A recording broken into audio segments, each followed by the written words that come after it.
2. Next, events in the Middle East. A discussion titled Israel and Its Neighbors in an Era of Peace. Among those we'll hear from former Secretary of State Henry Kissinger and Israeli Foreign Minister Shimon Peres. This event runs a little more than an hour.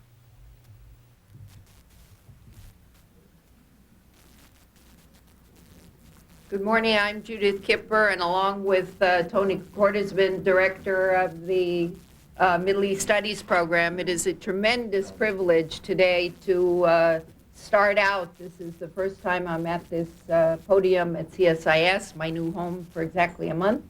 And it's a tremendous privilege to have the Foreign Minister of Israel, Shimon Peres, with us. And of course, we are especially honored to have Dr. Kissinger agree to travel late in the night, come to Washington to preside and to introduce and to comment.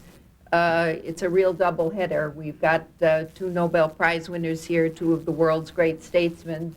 The way it will work is I'm going to turn things over to Dr. Kissinger, who will introduce the foreign minister, who will speak for 20 or 25 minutes, and then they will, I think, both probably engage in responding to your questions and comments. We are very crowded today. We can't see your faces from up here because of the lights. So please, when you ask questions, wait for the mic and identify yourself, and please stand. Dr. Kissinger, it's a great pleasure to have you with us today.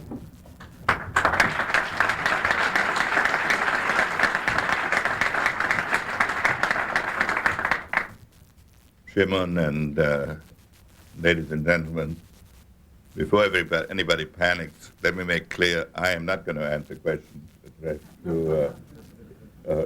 to Shimon.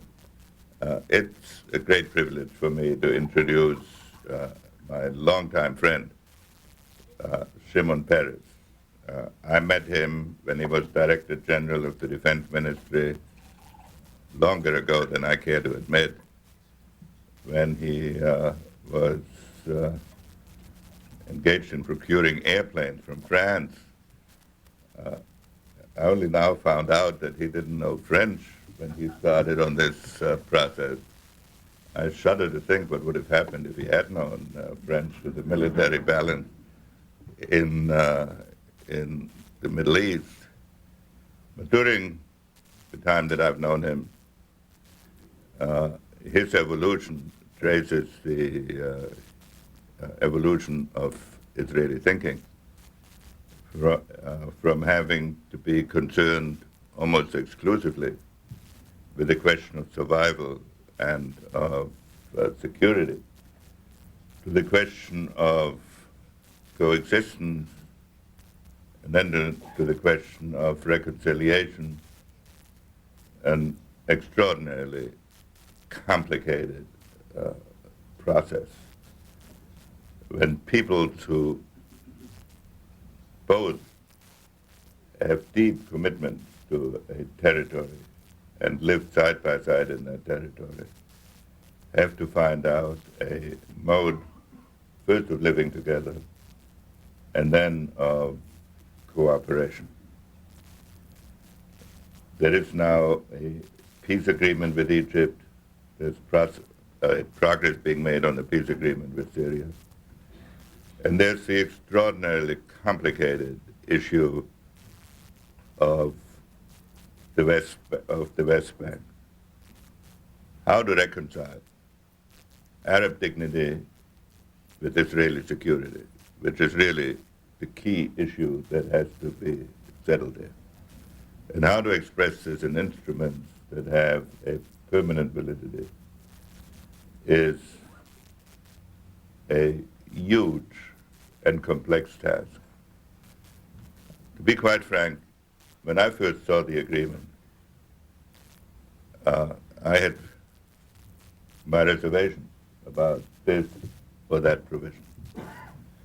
But it's also true that if it hadn't been done quickly, it might not have been done at all. Not only might not, it would not have been done at all.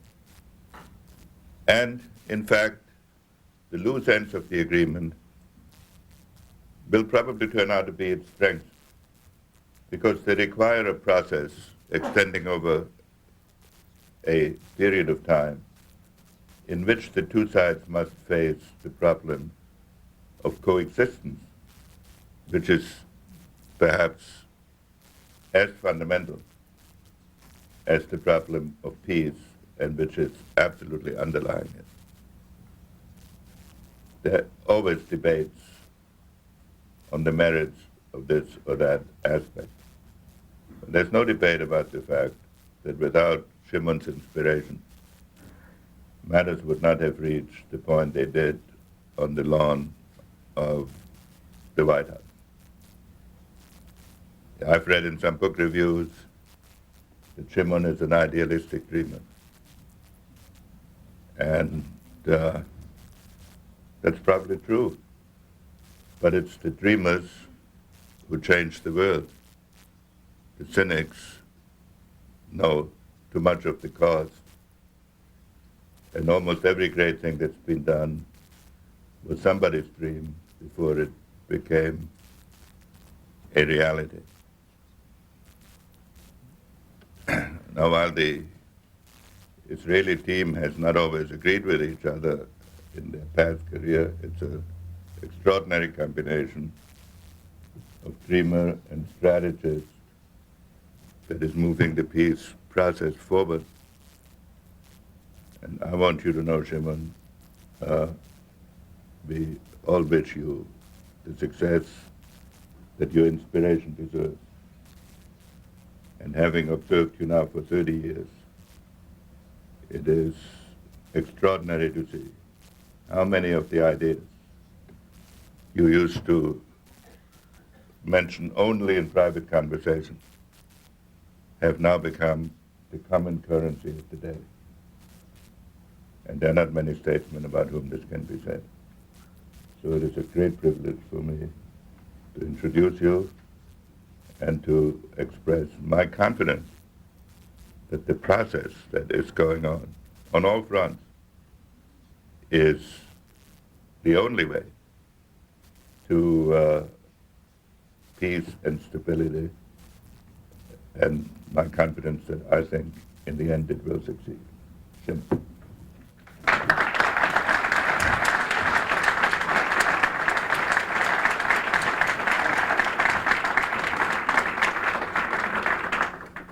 Thank you, Henry. Ladies and gentlemen, may I say about Henry one word.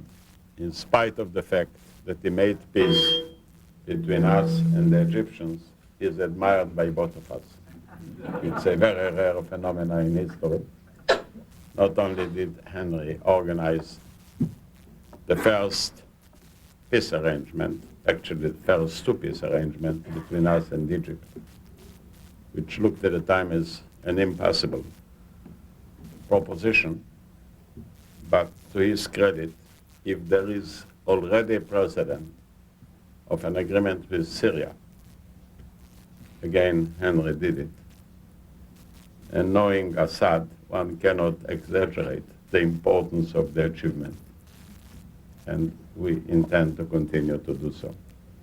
And as a personal note, I'm not really a graduate of any university, but I've learned to appreciate teachers more than universities.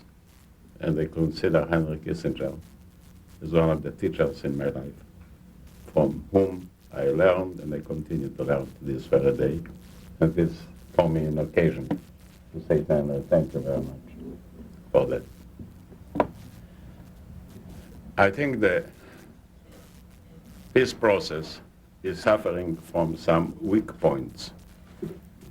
First of all, part of the negotiations between us and the Palestinians and between us and the Syrians is being done publicly. So we keep accusing each other. Since each of us has an opposition, they accuse us as well. So we have four parties, all of them complaining. No party defending peace. The Palestinians say we don't do enough. We say that they don't do enough. Their opposition is saying they're irresponsible. And our opposition is even saying more than that. But the fact is that in spite of all the skepticism, new realities were born and are beginning to have a life of their own. Then again, we suffered from other two weaknesses. All parties, or each party, was until now negotiating with its own self. Then each of us was completely brilliant. I mean, when we were negotiating in our own party, what should be the solution? My God, we got such a brilliant solution. So did the Palestinians. When we met, we lost our brilliancy because we discovered there was another party with other expectations and demands and desires. And all of a sudden, instead of maintaining the brilliance, we have to discover common grounds which don't look as shiny and promising, but which is the only opportunity to reach an agreement. And the third weakness in the negotiation, as I see it, we were trained to negotiate the past. None of us is really trained to negotiate the future. We negotiate our memories, our suspicions, our hatreds, our prejudices, the dangers. And I think many of them are invalid or irrelevant. Actually, we are going over all of us. You, but not only you, even small countries like us, from an age of enemies to an age of problems. We were again used to fight enemies. We knew their address, we knew their strengths, we knew their danger. We could have tell our people, here they are, look at them, give us the necessary means, soldiers, monies to fight them. But I wonder if our problems today are the dangers. As an Israeli, I'm asking myself, what is the real danger to Israel? The tanks of Syria or the attempt of Iran to get a nuclear bomb. What is the danger? Our conflict with our neighbors, or the clouds hanging in the air by an extremely fanatic movement that hangs on religious pretext and is trying to get hold of nuclear bombs and using in the meantime terror. Actually, all potentials, as all dangers, lost their borders, lost their land, lost their material measurements. What makes today a country strong or weak is not the size of the land or the wealth of the natural resources or the number of the people or the might of the army, but really the height of science, the employment of modern technology, the capacity to introduce the latest developments and handle information. Then science doesn't have sovereignty, and information doesn't need visas, and technology doesn't have frontiers. It's available to all of us. Japan doesn't have land or oil, and it is wealthy. Russia has everything, and it is poor. The story I like to tell is when the Russians have renewed the relations with Israel, the first thing they bought from us were cows. Why cows? It came out that the Israeli cow produces 3 times as much milk as a Russian cow. Now it's the same cow with the same horns. The real difference is in the system. And we were quick to learn that you can have more milk from the system than from the cow. You can really have more from technology than from the material or physical assets. The same goes for dangers.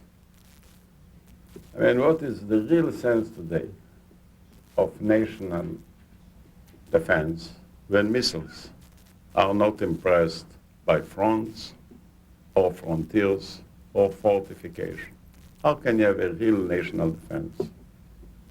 How can you defend your life when you don't have an arm against nuclear weapons? So again, you have to turn from technology, from borders, from nationalities, to regions, to global arrangements, to political understanding. And the army isn't a problem, because an army cannot conquer science and cannot stop a nuclear weapon. So it must have a different meaning. If communism collapsed, it wasn't because of a military intervention or political pressure. It was simply because a new age overcame the old Iron Curtain and emerged on the silver curtain of the Russian television. And it's still going on. And I know that the United States has lost its enemy with the collapse of the Soviet Union. And you know, when you lose your enemy, you lose your foreign policy. How can you have a foreign policy if you don't have an enemy? How can a president convince the Congress and the people to mobilize armies or to provide money if you don't see the enemy? But instead of enemies, we have dangers, like the spread of nuclear weapons in the hands of irresponsible countries, like pollution, like drugs, like poverty, like fundamentalism, like crazy people getting, if you know, chemical weapons in Japan, or car bombs like in Oklahoma, or like bombs in Iran. And those are, again, dangers not confined at any borders. The same goes in the Middle East.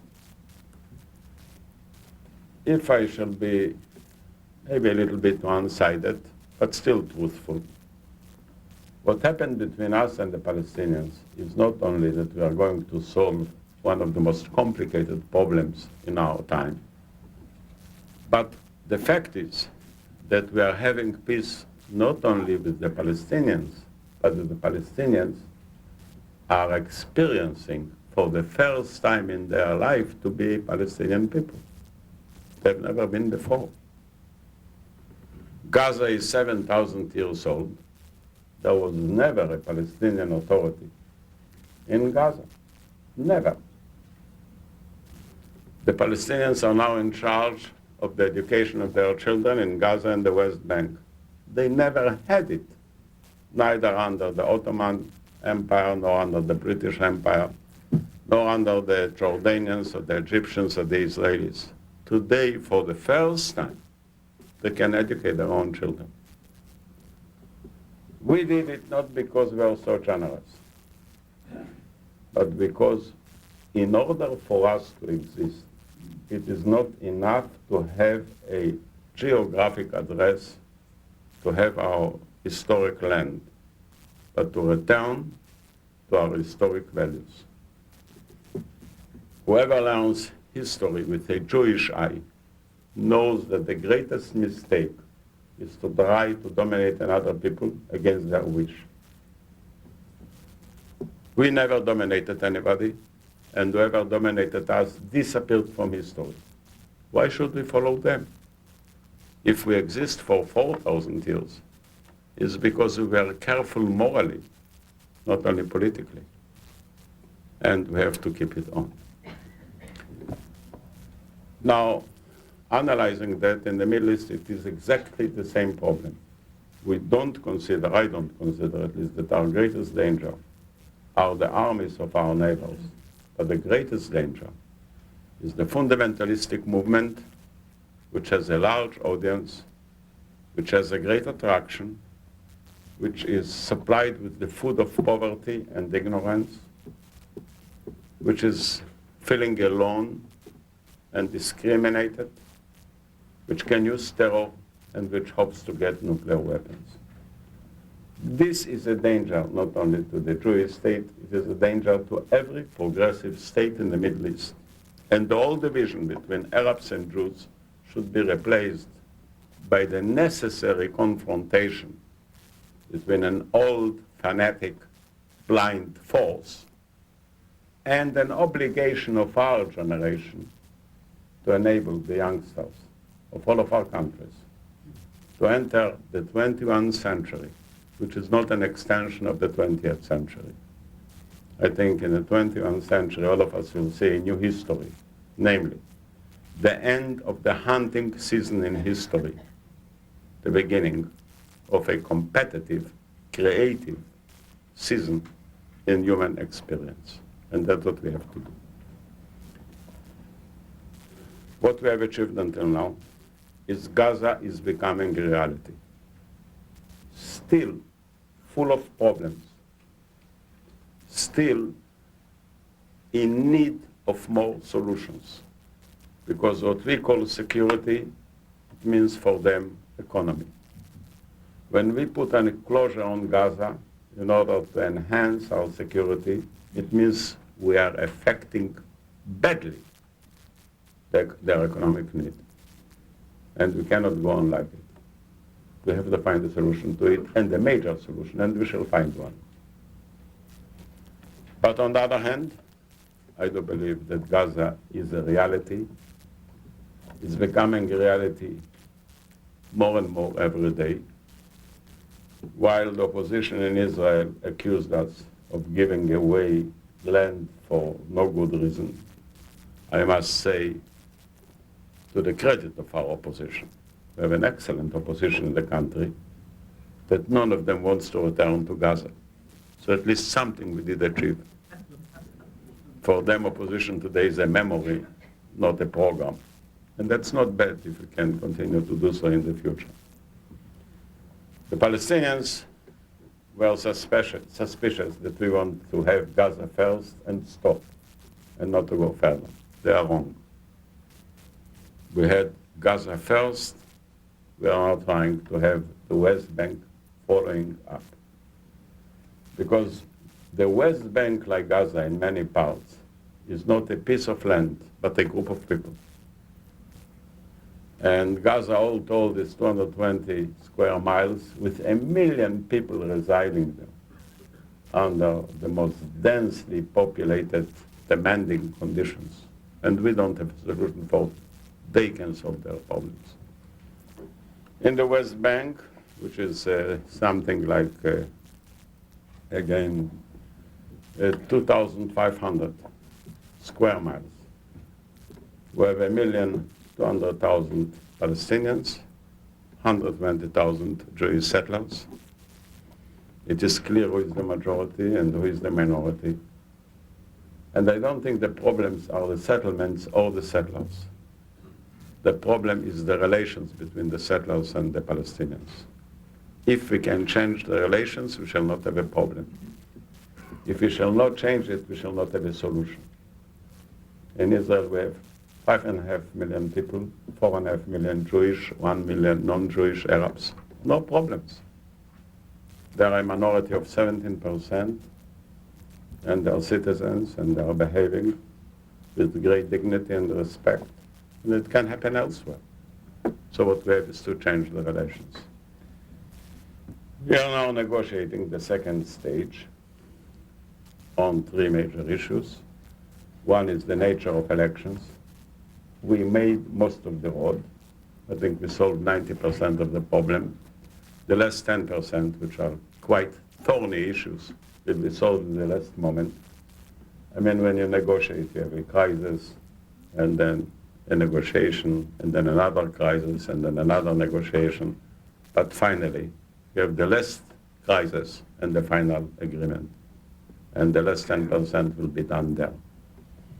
We are also negotiating on handing over the powers from our hands to the hands of the Palestinians. There are 38 ministries. 5 were already handed over even before the agreement. Now we have promised Arafat to hand over another 8, so it's already 13.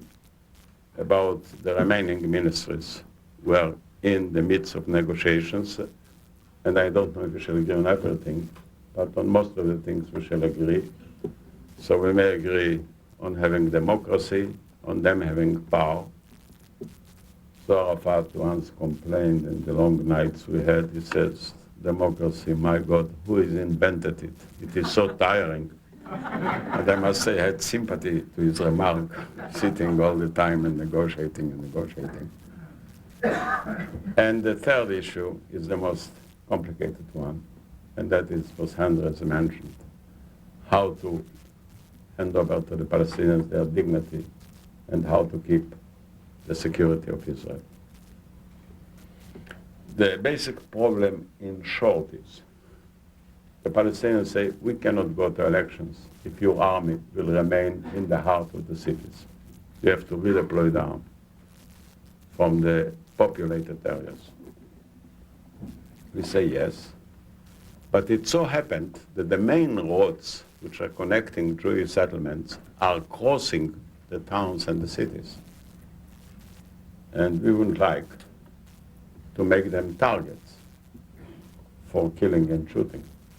So we have to find a solution how to do it. This is the main issue.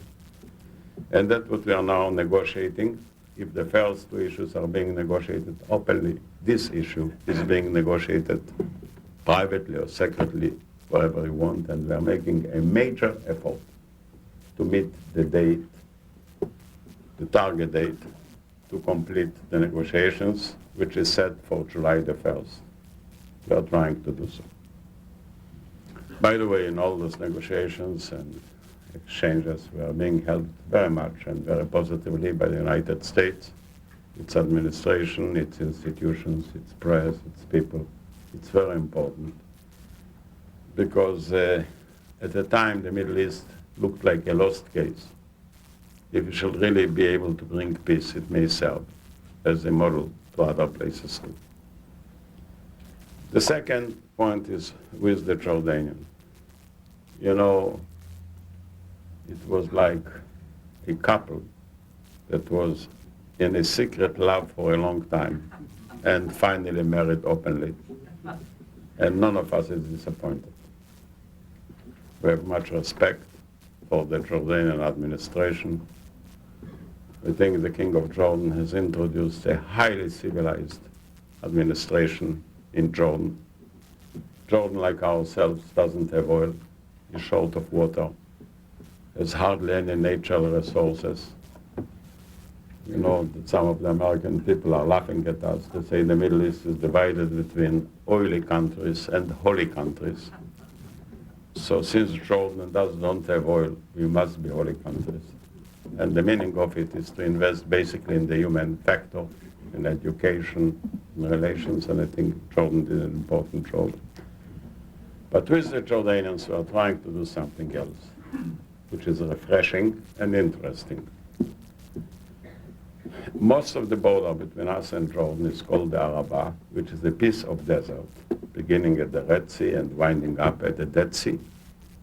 It was never touched by a human hand. It was never cultivated. It doesn't have water. It is sand and desert and a broken land. I mean, whoever created this piece of land was absent-minded completely when you look at it. And instead of making it as a fortified border, having a fence, putting mines, dividing the line, we agreed to take the whole piece of land and make it into an industrial, agricultural, and touristic zone as a joint venture for the two of us. Just to give one example to explain what I mean, north of Aqaba, there is a Jordanian airport. North of Eilat, there is an Israeli airport. The city of Eilat grew and the airport became part of the city, so we have to build a new airport north of Eilat. And the Jordanians and us agreed that instead that we shall build a new airport, we shall take the Jordanian airport and make it available to the two countries. One airport for the two countries.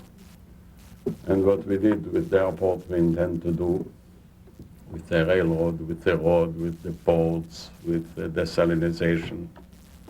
And this may become the first frontier in the world that instead of being a dividing line, will be an occasion for cooperation.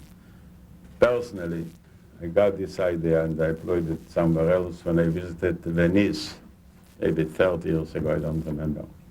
And I saw the bridges over the canal. And I saw on every bridge shops, repair shops. And asked myself, maybe what the Venetians were doing on the bridges, we should do on our frontiers. And that the first experience was with the good fence in Lebanon. Then we used it for the first time. It was very successful. By the way, we are trying to do it with the Palestinians as well.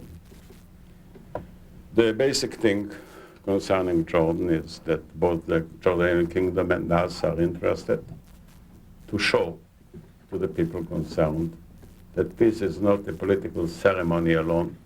It is not a photo opportunity. It is not a handshaking arrangement, but it will bear fruits. And may I say that while leaders can understand that it takes time before we shall see the fruits, people are impatient. May I say, as a remark concerning our own party, we are losing politically and gaining historically. What we are doing may be understood in 10 or 15 years, but in the meantime, we have to pay the price. And the discrepancy between the cost and the results is our greatest political problem in democratic terms. But again, we have decided to try and win peace, thinking that this may be more important even than to win elections. So I hope we shall win the elections. I think about political leaders that they should behave like bus drivers. Namely, they should never turn their heads back to see how the passengers feel, because they will make all the passengers nervous. It is better that the driver will hold the wheel and look ahead, and that's it. I told yesterday a story. A good friend of mine was General Dayan, and once he took me for a drive in his car, and he was driving in a mad way. So a policeman stopped him, and he says, General, if you will continue to drive like it, you will kill yourself, and you will kill even Mr. Peres. So Dayan told him, you know, I have just one eye. What do you want me to watch? The speedometer or the road? And I believe drivers, leaders should watch the road. And I hope others will do likewise. Anyway, we feel an upbeat in our agreement with the Jordanians. We gave back to Jordan every drop of land. We returned to Jordan 370 square kilometers. All the stories that the Jordanians made any compromise on the land is unfounded. We gave back 50 million cubic meters, and now we are working in a very promising way. The third issue is Syria. I never in my life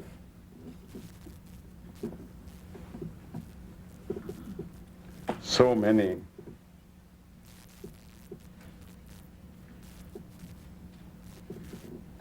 never in my life so many guesses about a single leader as I heard about Assad. If you want, I can repeat all the guesses. It may take an hour. If you want to have my opinion, I don't have one. I know just one thing, that would President Assad say no to the American proposal, it would be the end of the negotiation.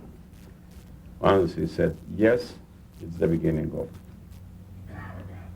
Then, my final remark, we have to extinguish all the flames around us, so to meet the greatest or the largest fire endangering all of us. And we cannot bring an end to fundamentalism by rifles or tanks. We must be more sophisticated.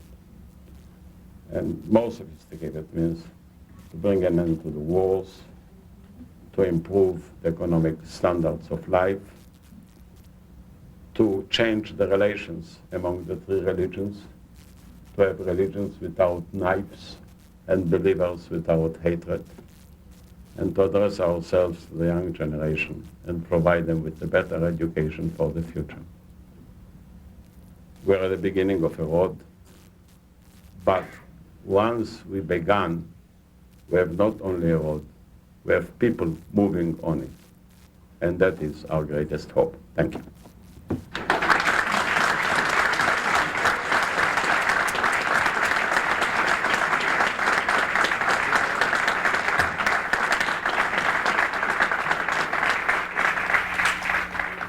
Shimon, thank you very much for this humane and thoughtful and far-sighted presentation. When I introduced you, I should have mentioned that one of the achievements of the peace policy of both sides is the fact that so many representatives of embassies of Arab nations in Washington are represented here, and I would especially like to thank them and single them out for coming here.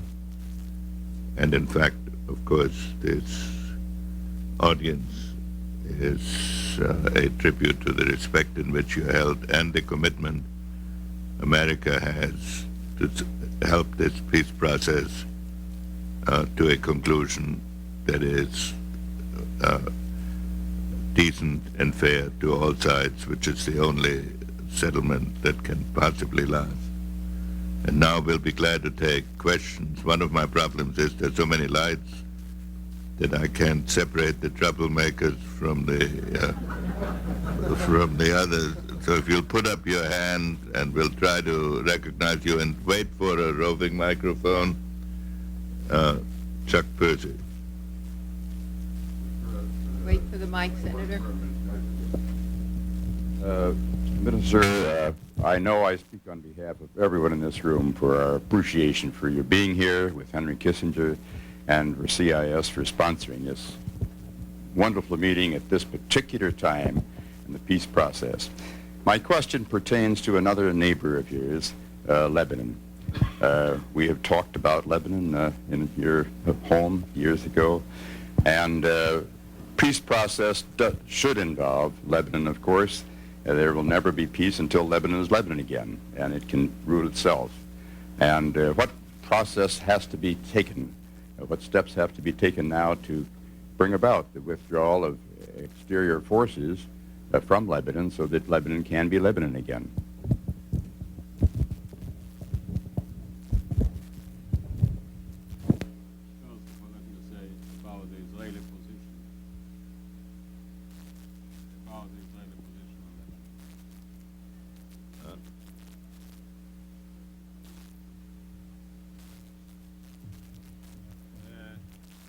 About Lebanon, let me clarify the Israeli position. We don't have any territorial claim on Lebanese land.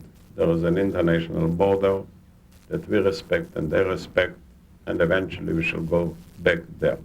Secondly, we don't have any ambition to the Lebanese water, so we are the right country.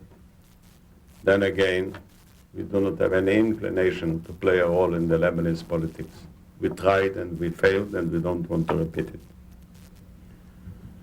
The only thing what we want is to introduce a security arrangement that will enable us to leave the Lebanese land. On the other hand, we cannot replace Lebanon so she will be able to regain her independence. We don't feel that she enjoys today a full independence. And that is for them to decide. But we are ready to negotiate separately with the Lebanese and separately with the Syrians, and if this is impossible, to negotiate jointly with the two of them.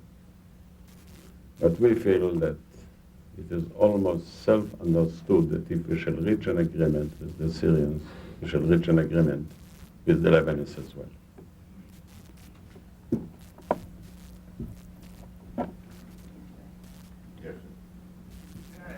Wait for the mic, please. Wait for the mic. Can you wait for the mic? Wait a minute. It's going to come. Where is it? Yes, Mr. Peres, there's been nobody that's been more associated with the concept of a Marshall Plan for the Middle East than yourself. You probably coined the term and have written extensively about it. One of the preconditions for the peace negotiations was to create an economic development in the area as the basis for collaboration between the peoples. From the outside, it seems as if this has not occurred as rapidly as was initially envisioned, at least in Gaza and the West Bank. To what do you attribute the slowness of the process, and do you have any proposals for how to speed this thing up? It seems to me that you mentioned the growth of fundamentalism, poverty feeding that. How do we deal with this in order to eliminate the basis for that? One of the reasons to it, I believe, that most of the leaders are more concerned about politics than about economics. What we really have to do is to economize our policies instead of politicizing our economies. And unless the people in the Middle East will understand that the Marshall Plan is no longer an option, I do not see any government going to pay for the follies of the Middle East, particularly today. What Marshall Plan in modern terms means is to restructure economy in a modern structure in market economy. What we have to do is to stop wasting so much money on arms, $70 billion a year. No Marshall Plan can give us even half of it. But we ourselves can save $35 or $40 billion a year easily. The second is we have to handle what nature has provided us and what rapid growth is endangering us in a regional way. What I'm meaning is the higher the rate of birth is, the faster the Middle East is becoming a desert. 89% of the land is already deserted land. Now, water is apolitical. You don't have right-wing water and left-wing water. And rains don't go through the customs. And rivers don't follow frontiers. So if we are serious and we want to provide food to our children, we have to handle the available water in a responsible way, not in accordance with the political divisions. Again, nobody will pay for it unless we shall do it ourselves. Then we have to introduce new industries, like, for example, tourism. The attractions are there, both by history and by landscape. And tourism today is a fast-growing industry. There is no reason why an American or a Japanese or European tourist will not be able to visit on the same trip Sharm el-Sheikh or Taba or Petra or Eilat or Marrakesh or Baalbek if we want to provide food to our children.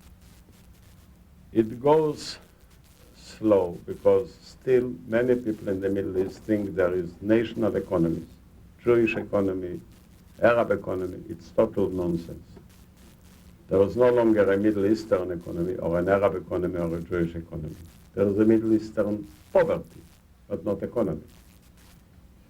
And if we want to improve it, we have to improve the situation in the Middle East and adopt the rules and regulations of modern economy. Now, the last remark I would say about it, with the privatization, a lot of money went over from the hands of the governments to the hands of private companies. Governments have budgets, they don't have money. Companies have money, they don't have policies. And unless there will be a new combination between the two of them, there won't be investment. And what I suggest briefly is to privatize the peace. We have privatized everything. Why don't you privatize the peace? And if the companies will not do it, for example, and they will not invest in the Middle East, and God forbid, if only, for example, the oil wells will fall in the hands of the fundamentalists, all the companies and all the governments will pay through the nose at that time. And what I have learned from Henry Kissinger was one unforgettable rule. Try to be ahead of the storm, because if you will be at the end of the storm, you will find it is a catastrophe.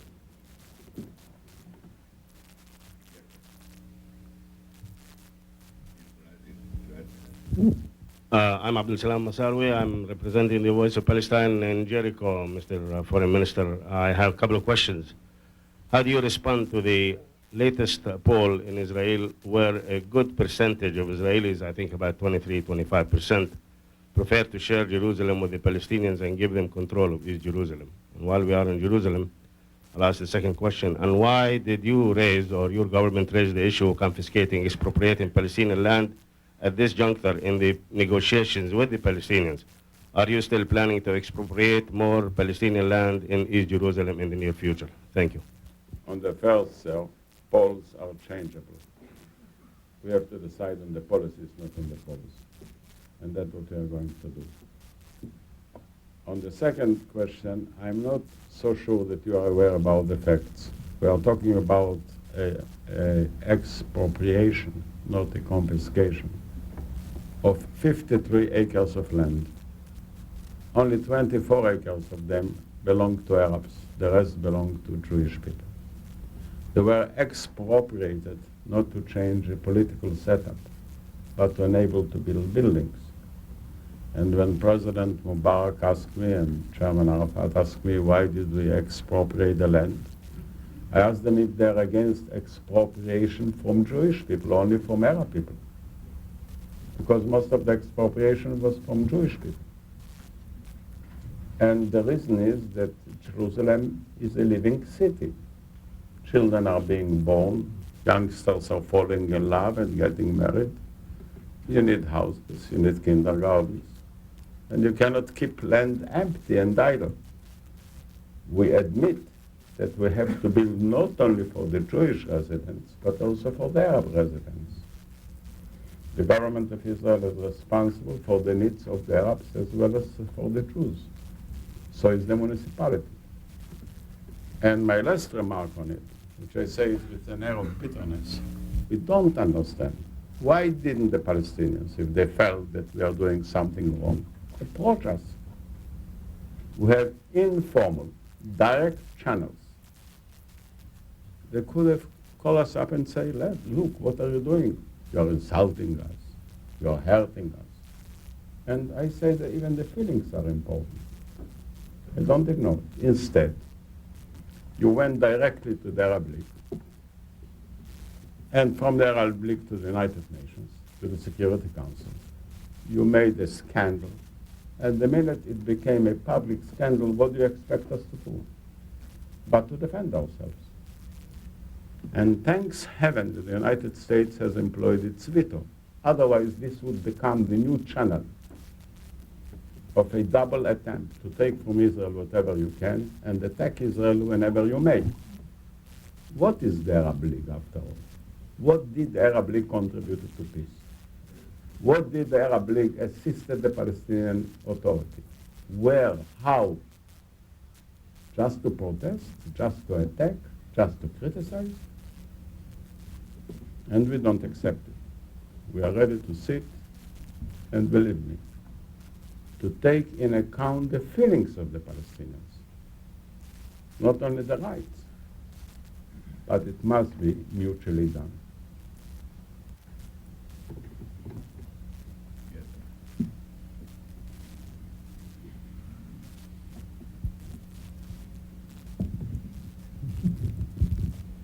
Ibrahim Owais from Georgetown University. If you look into the crystal ball of Shimon Peres himself into the future, in the long list of and complicated list of the peace agenda, what do you think could be realized within 1 year from now? To complete the first stage of agreement with the Palestinians, that will clearly be done. To start a very special relationship with the Jordanians in the economic domain. To have the businessmen of the Middle East together with the businessmen of America, Europe, and Japan, building, in fact, a new economy in the Middle East. It's beginning, it will be continued. We have much respect for Morocco that is shown in the camp. It is courageous on her side. I hope that other Arab countries will follow suit, though we are disappointed until now, because the Arab boycott is still on, terror is still on. No new relations were established but by Morocco. New promises were given and not kept. And if we shall do that, I think we shall begin to have a majority for peace. We don't have yet a majority for peace in the Middle East. We may have a majority in Israel, we may have a majority in Jordan, a majority in Morocco, a majority among the Palestinians. But there are other majorities who are very hostile. And if we shall achieve it in 1 year, and in 1 year things will look much better. You know, when you have war, war is always accompanied by fear. When you have peace, peace is always accompanied by skepticism. And we shall overcome it.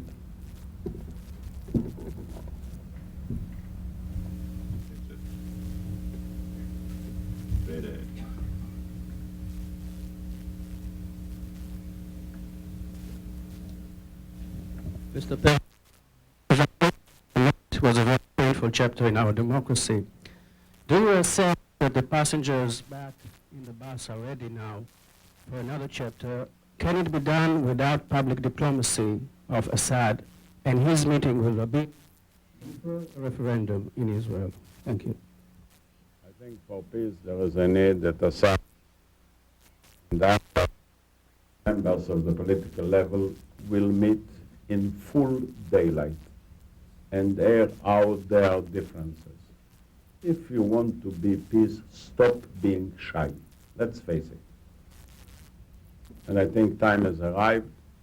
And this is not just a professional need, this is a psychological requirement. Because we have to convince the Syrians that we are serious about peace. The Syrians have to convince the Israelis that they are serious of peace. And the range of public reassurances. And I hope it will happen in the future. About settlements, I think that it should be an Israeli decision and not a matter of a negotiation with the parties. And I think Israel has shown that she's capable to make decisions. I may say one thing, if someone who once lost 35 days with Assad, I hope that when the Israeli leaders meet with him in open daylight, that they have a lot of time. Yes, sir.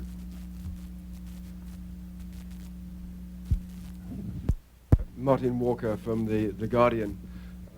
I think we all understand the reasons for your discretion in talking rather briefly about Syria in your presentation. But in the wake of Warren Christopher's announcement that there had been some kind of agreement upon a security framework talks reached last week, I wonder if you could give us your assessment of the current state of play and the expectations on the Syrian and the Golan Heights issue. There are 4 issues between us and Syria: the nature of peace and normalization, the security arrangement, the final line of withdrawal, the interfacing of the implementation of the agreement. Those are the 4 issues. I, for one, would like to see all the 4 being negotiated simultaneously, but it doesn't work.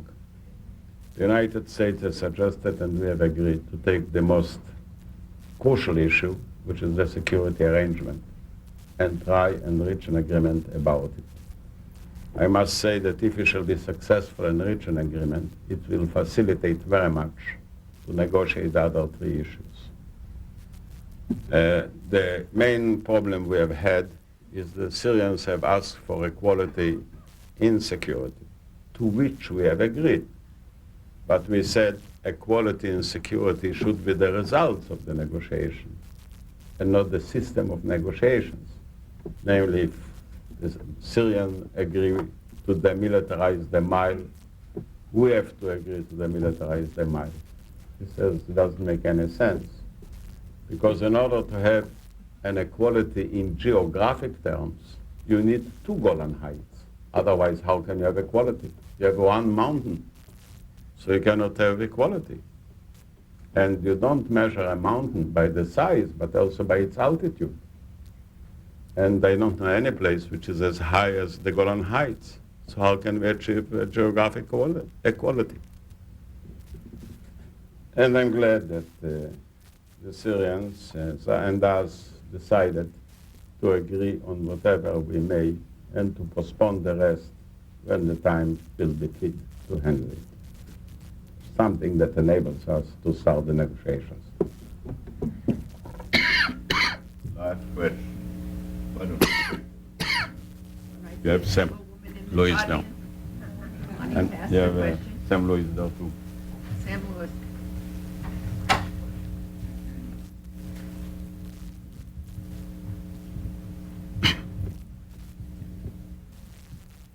Shimon, you were a great statesman, and I know you I shall not deny. like the role, That and you deserve the title, I'm sorry. but you also have to be, at times, a politician and a political leader.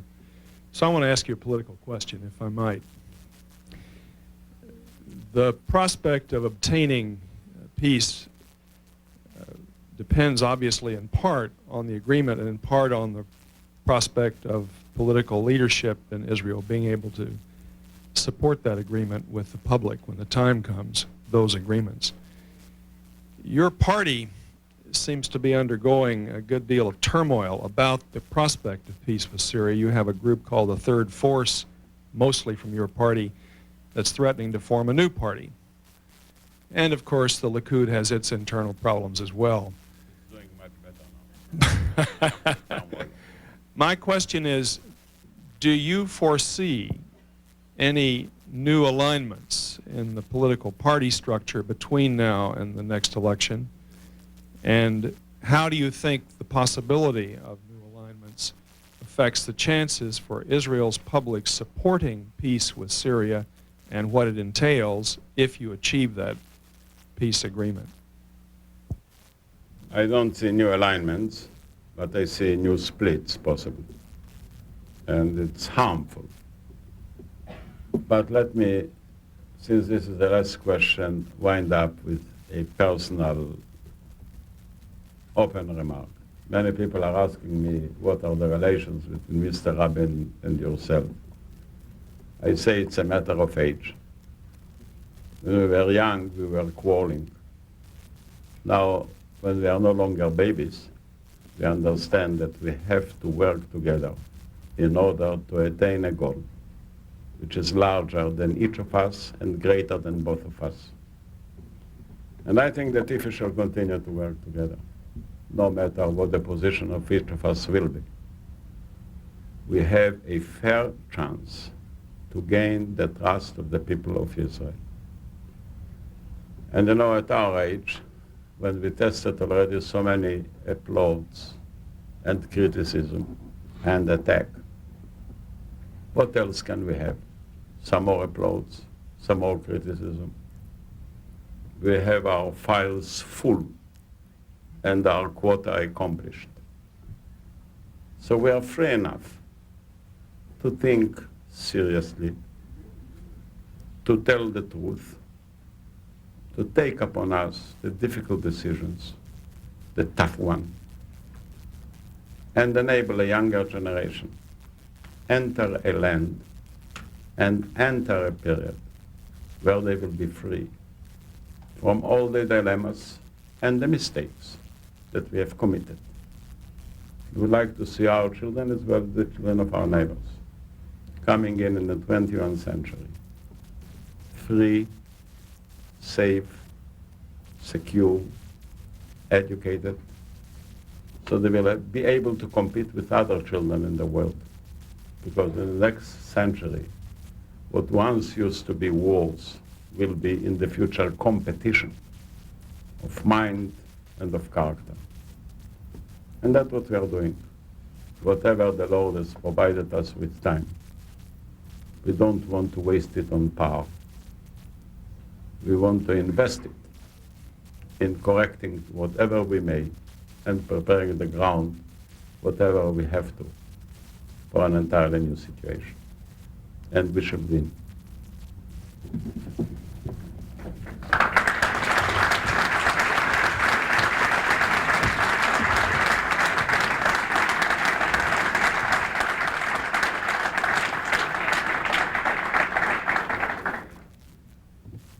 Some decades ago, longer again than I want to admit, the Egyptian ambassador here, who happens to be in this room, Ashraf Gobal, at a time of constant confrontations, wars of attrition, and everything else, literally afterwards wrote a poem, very undiplomatic, and sent it to me about peace in the Middle East.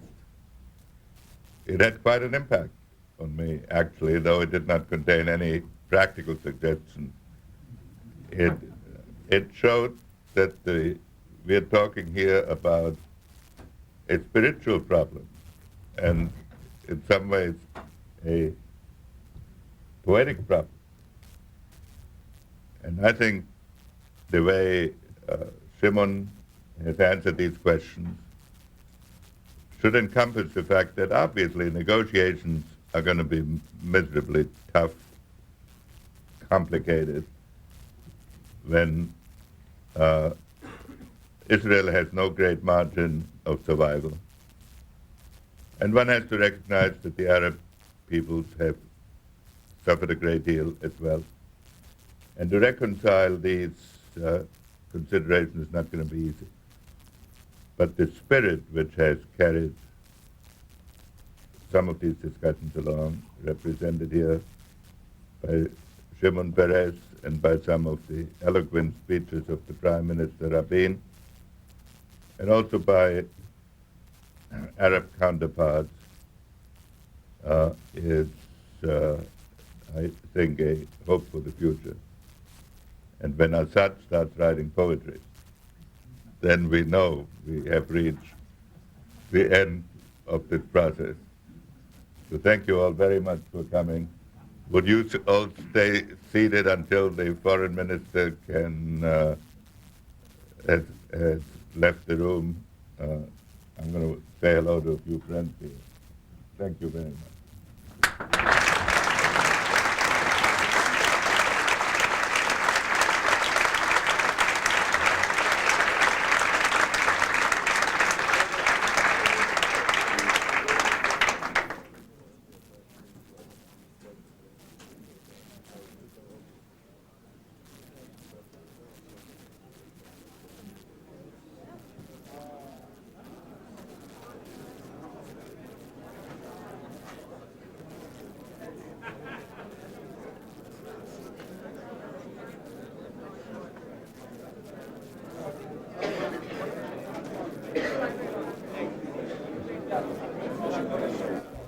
The Israeli army has set November 1st as a target to withdraw troops from the West Bank. The army, however, plans to keep troops in Hebron, the second largest West Bank town, to protect some 450 Jewish settlers there.